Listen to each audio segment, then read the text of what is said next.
Sound of glass shattering on a restaurant floor is something most people forget by the time they reach the parking lot. I've heard it 100 times over 30 years in this business, but the sound of my own son throwing a full wine glass against the wall of my kitchen. The kitchen I built, in the restaurant I built, on a Tuesday night in front of my entire staff. That one I will carry for the rest of my life. My name is Conrad Hess. I'm 62 years old. I own 4 restaurants in the Dallas-Fort Worth area, a catering operation that services corporate events across 3 counties, and a commercial kitchen equipment supply company I started on the side when my margins needed another leg to stand on. I didn't go to business school.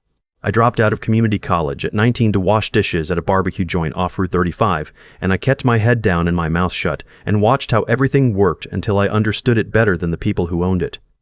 By the time I was 26, I had leased my first space, 140 square feet in Garland, Texas, with a secondhand flat-top grill and a hand-painted sign my wife Nora made with a stencil kit from the craft store. Nora was there for every single day of it. She handled the books when we couldn't afford an accountant. She covered the register when someone called in sick. She raised our son Brody in the back office of that first location with a playpen next to the filing cabinet because we couldn't afford daycare and we didn't have family nearby who could help. She never complained, not once. Not when we were 3 weeks from missing payroll. Not when a grease fire took out our hood system and we had to close for 11 days. Not when Brody was 8 years old and needed surgery, and we didn't have enough in savings to cover the deductible without wiping out our operating account. Nobody had ever disrespected her in 34 years of marriage. Not until the night our son stood in my kitchen and let his girlfriend do it for him. Her name was Tiffany Wren, 29 years old. She had come from a family in Scottsdale with the kind of money that gets inherited rather than earned, and she wore that distinction like a piece of jewelry she never took off. She had a lifestyle blog with 250,000 followers and a habit of referring to other people's accomplishments as cute. When Brody first brought her home 18 months ago, she looked around our house in Colleyville, a house Nora and I had spent 12 years paying off, and told Nora it had a lot of cozy charm. She said it with a smile that made it very clear she didn't mean it as a compliment. I had tried to like her. I genuinely did. But something in my gut had been pulling at me since the beginning. The same feeling I used to get before a deal went sideways. It wasn't anything I could point to at a dinner table. It was the way she listened. Not to what you were saying, but for information she could use later. What I didn't know then, but found out later, was that she had done her homework on us.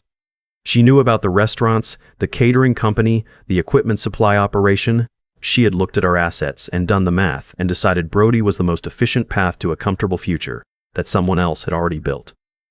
What she hadn't counted on was that I had also done my homework.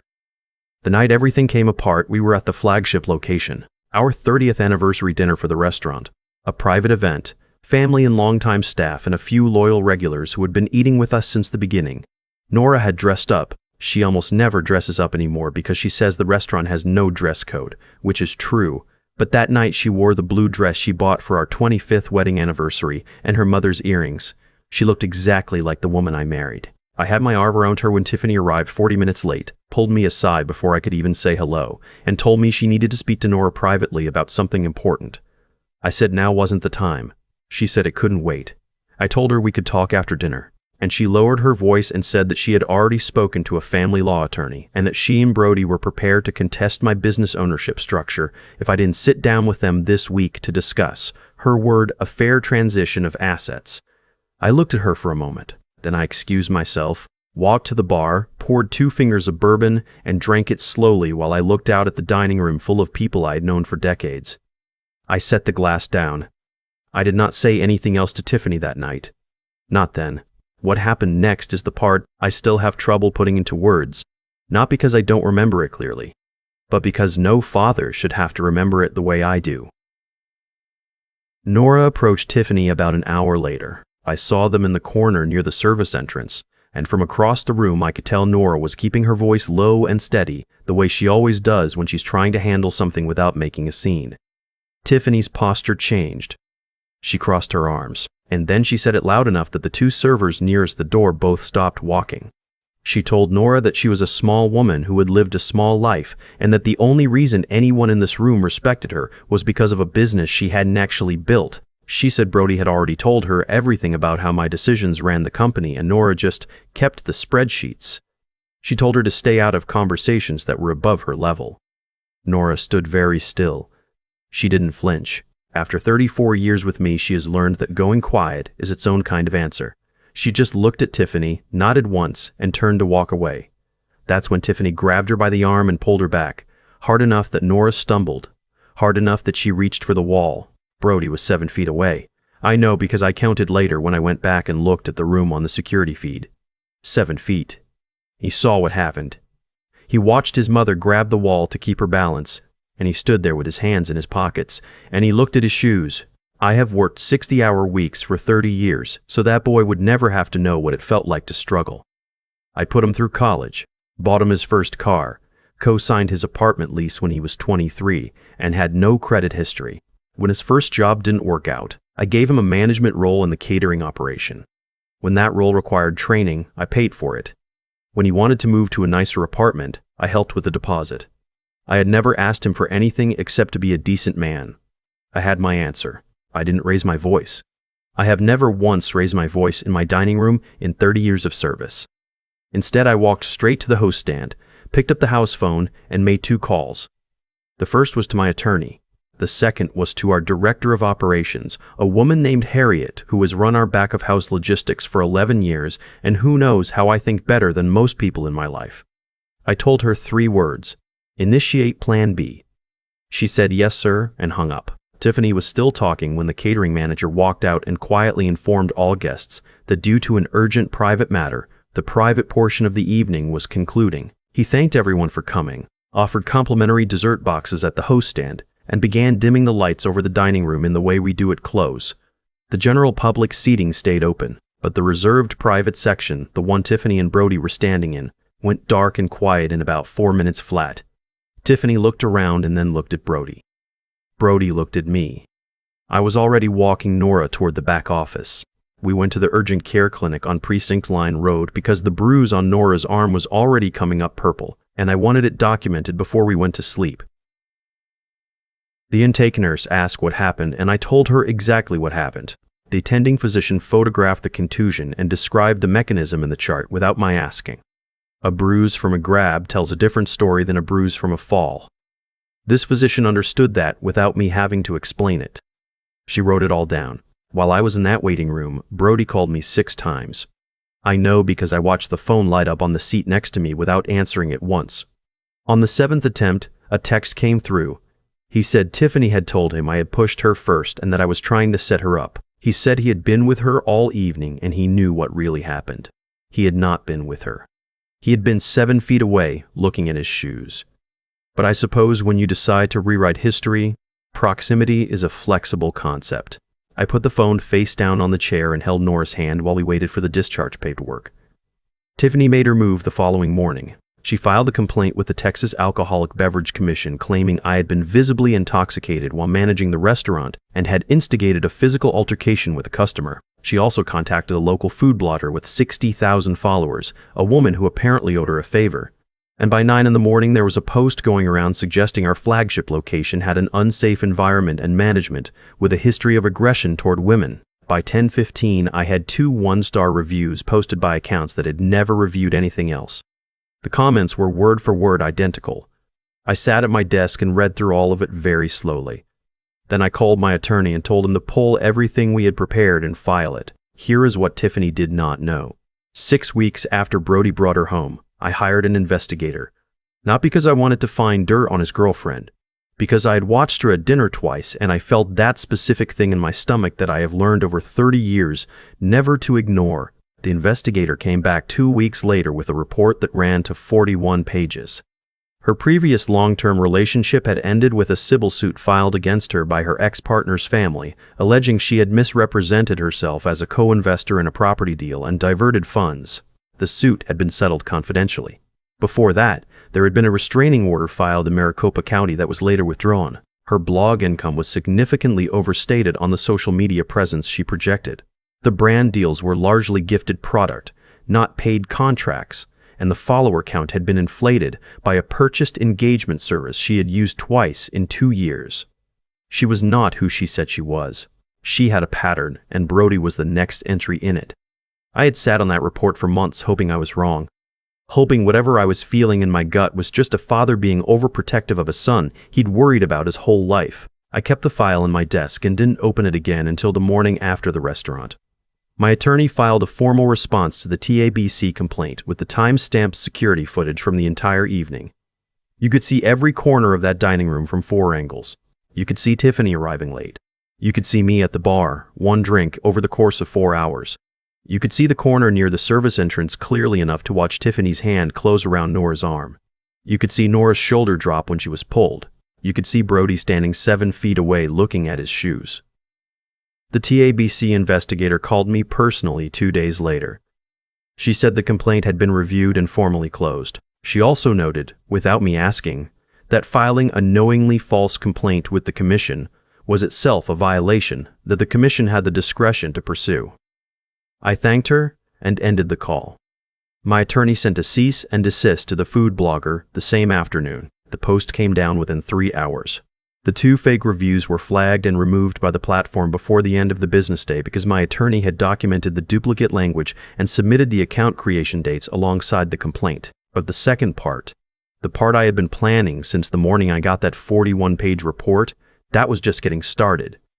Tiffany's family money came from a commercial real estate holding company her father had built in Scottsdale in the 90s. What had once been a strong portfolio had been quietly deteriorating for years. Her father had made a series of bad bets on retail development in markets that hadn't recovered the way he expected them to, and he had covered the gaps with a combination of refinancing and private lending. By the time his daughter was planning her future with my son, he was carrying approximately $9 million in high-interest bridge loans held by 2 private lenders in Phoenix who were running out of patience. I found this out through the investigator's report and then confirmed it through a commercial real estate colleague in Arizona who had been watching the same portfolio for different reasons. I had a conversation with him in January, 2 months before the anniversary dinner. I told him I was interested in acquiring distressed debt in the Phoenix commercial market as a passive investment through a holding company I maintained in Delaware. He introduced me to one of the lenders. The second one I found through a broker independently. I purchased both loans in February. Total acquisition cost was substantially below face value because both lenders wanted the positions off their books before a scheduled internal audit. My name appeared nowhere in the transaction. The Delaware entity had a registered agent, a generic name, and no web presence. Tiffany's father had no idea who had bought his debt. He didn't know until I told him. 3 days after the TABC complaint was closed, I had my attorney send a formal notice of debt acceleration to Tiffany's father. Under the terms of the original lending agreements, which I now controlled, I had the right to call the full balance due with 30 days' notice if the borrower had been involved in any litigation or regulatory action during the loan period. The TABC complaint, filed by his daughter, using his family's address as her home address in the filing, qualified. He drove from Scottsdale to Dallas in 2 days. I didn't know he was coming until my front desk called to say a man was in the lobby asking for me without an appointment. I told her to put him in the small conference room and offer him water. I made him wait 22 minutes. When I walked in, he was a different version of the man I had met twice at family dinners. The tan was the same. The watch was the same. But he was sitting at the edge of the chair, the way people sit when they don't know how long they're going to be there. He started with his daughter. Said she was emotional, said the situation had been mishandled, said she had reacted out of fear. He talked about Brody, said they wanted what was best for him, said this whole thing could be resolved if we could just be reasonable adults about the business arrangement. He used the word partnership. He used the word family. He said what had happened with Nora had been misconstrued. I let him finish. Then I asked him to tell me specifically what he understood about who held his debt. The color left his face in about 4 seconds. I told him what I wanted. I was not interested in his company. I was not interested in money. I wanted Tiffany on camera within 48 hours posting a full correction on every platform she had used to spread false information about Nora. The post would state clearly that she had misrepresented the events at our restaurant, that she had initiated physical contact with my wife, that the TABC complaint had been filed with information she knew to be false. Full statement, nothing softened, nothing buried in qualifications. And after the post, she would sign a notarized letter releasing all claims, actual or potential, against my business entities, my personal assets, and any joint holdings that involve my son. She would waive any right to pursue legal action against me or Nora related to the events of that evening. She would do this voluntarily and without condition. If she did both things within 48 hours, I would restructure his loan into a 5-year repayment plan at a rate that wouldn't destroy him. He would keep his properties. He would keep his company. He would have time to fix what he had broken. He did not negotiate. He asked if he could use my restroom. I told him where it was. He came back, picked up the copy of the terms my attorney had prepared, and left without making eye contact. Tiffany had already made her next move. While her father was driving to Dallas, she had contacted a local television news station with what she described as a story about a powerful restaurant owner using financial leverage to intimidate a young woman. She had given them her version of events and offered to appear on camera. The segment was scheduled to tape the following afternoon. She was at the studio, a local affiliate on the north side of Fort Worth, sitting in makeup when the news director received an email from my attorney's office. The email contained the security footage, the urgent care documentation, the TABC closure letter, the cease and desist compliance record, and the investigator's report regarding the civil suit from her previous relationship. The news director pulled the segment. He didn't call her to discuss it. He just pulled it. Tiffany found out when the makeup artist stopped working and someone from the production team came in and asked her to wait in the green room. She waited for 35 minutes before someone finally told her the segment had been canceled due to a scheduling conflict. She knew it wasn't a scheduling conflict. She walked out of that building into the afternoon sun in full studio makeup, with nowhere to go and no story running. Her father delivered the message that same evening. She posted the correction the following morning. 14 minutes of video, unedited, seated at her kitchen table without filters or staging. She stated clearly that she had grabbed Nora's arm. She stated that the TABC complaint had been filed on information she had exaggerated and in some cases invented. She acknowledged that her previous statements to the food blogger had not reflected what the security footage showed. Her voice was flat, and her hands were folded on the table, and she looked like someone who had been awake for 2 days, which she probably had. The comments on the video were not kind. Her follower count dropped by 31,072 hours. She signed the notarized letter that afternoon. My attorney received it at 4:17 p.m. I was in my office when he called. I thanked him and set down the phone and sat there for a while looking out at the parking lot. Brody called me that evening. It was the first time he had used our landline since he was in high school. Nora answered and I heard her say his name in the kitchen and then go quiet while she listened. She came to the doorway and looked at me and didn't say anything. I shook my head once. She nodded and went back to the kitchen, and I heard her tell him gently that I wasn't available and that she hoped he was taking care of himself. Then she hung up and came and sat next to me on the couch, and we watched the news without talking. 3 weeks later, Brody showed up at the restaurant during afternoon prep. He came through the back entrance the way he used to when he was a teenager coming to eat after school. One of the line cooks let him in without thinking about it, the way people do with someone they've known for years. He found me in the office going over inventory and stood in the doorway with his hands at his sides. He looked like he hadn't been sleeping. He had a new job. I found out later he'd taken a position at a food distribution company across town, entry level, doing route sales. He wasn't living with Tiffany. I didn't ask how that had ended, and he didn't offer details. He said he had read the TABC filing. He had watched the security footage, which my attorney had provided as part of the public response to the complaint. He said he had been standing 7 feet away, and he had looked at his shoes. He said it out loud, without me prompting it. He said he didn't have an explanation that he thought I would accept, because he didn't have one that he accepted himself. He asked if he could sit down. I thought about that for a long time. Long enough that it was uncomfortable. Then I told him to close the door and sit down. I didn't forgive him that afternoon. I want to be clear about that. What happened at that anniversary dinner will not unhappen because he showed up with bags under his eyes and the right words. Nora's arm took 3 weeks to lose the bruise. What it costs a woman to stand in a room and be spoken to the way Tiffany spoke to her does not disappear in 3 weeks. What it costs a father to watch his son choose to look at his shoes, that's a different kind of math, and I'm still working it. But I listened to him. That's what I could offer that day, and so that's what I offered.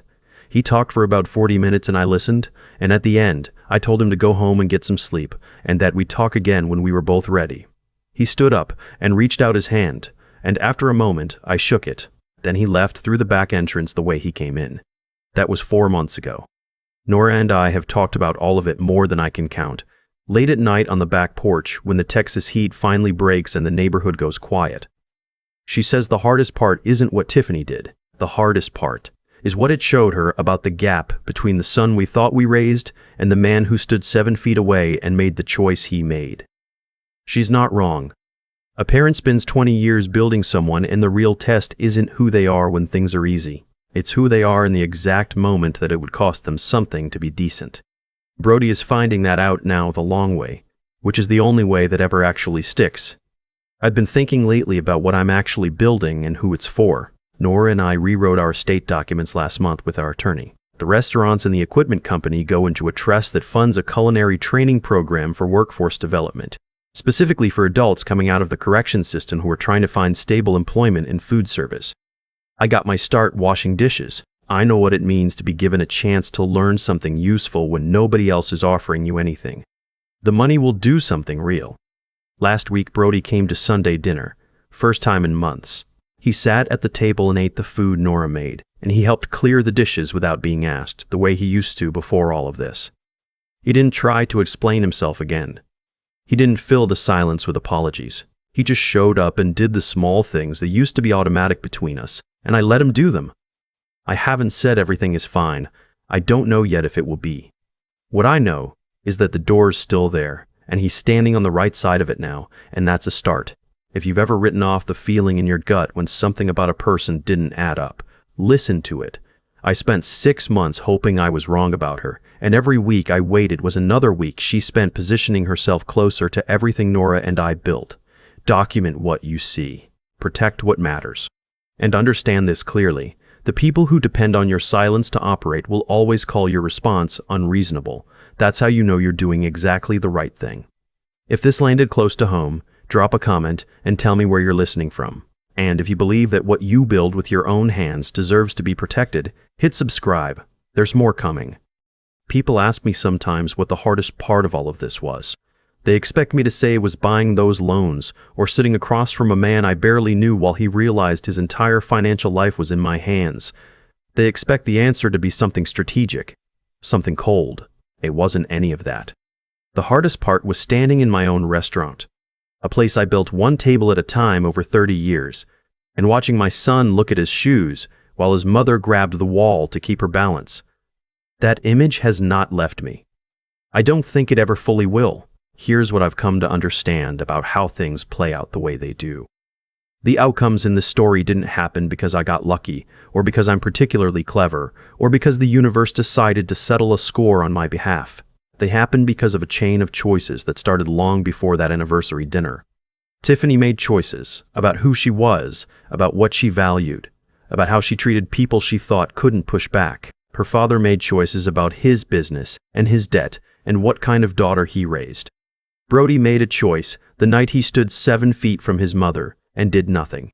And I made choices too, about preparation, about documentation, about what I was willing to accept and what I was not. Every single consequence that followed was the direct result of those choices colliding with each other. That's not fate. That's not luck. That's just the math of how actions accumulate over time until they can't be contained anymore. What I keep coming back to is the question of character, what it actually is and how it gets built. I used to think you could see a person's character in how they treated you. I've learned it's more accurate to watch how they treat the people they think they don't need. Tiffany was charming when it served her, and contemptuous when she thought no one important was watching. That gap between the two versions of herself was the most honest thing about her. Brody is 31 years old, and he is learning, right now, what it costs to be a man who looks at his shoes in the wrong moment.